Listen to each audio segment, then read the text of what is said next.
Hello, in this video I'll show you how to configure country-based access restrictions for your academy.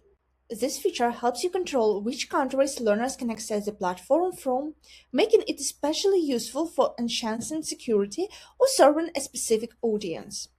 To configure the settings, navigate to the Security Center sections in your Academy settings and enable Restrict Access by Country. Once activated, you can choose between two access control modes. First one is whitelist, a list of countries from which access is allowed. In this mode, only learners connecting from the selected countries will be able to access the academy. The second one is blacklist, a list of countries from which access is denied. Learners connecting from these countries will not be able to access the platform.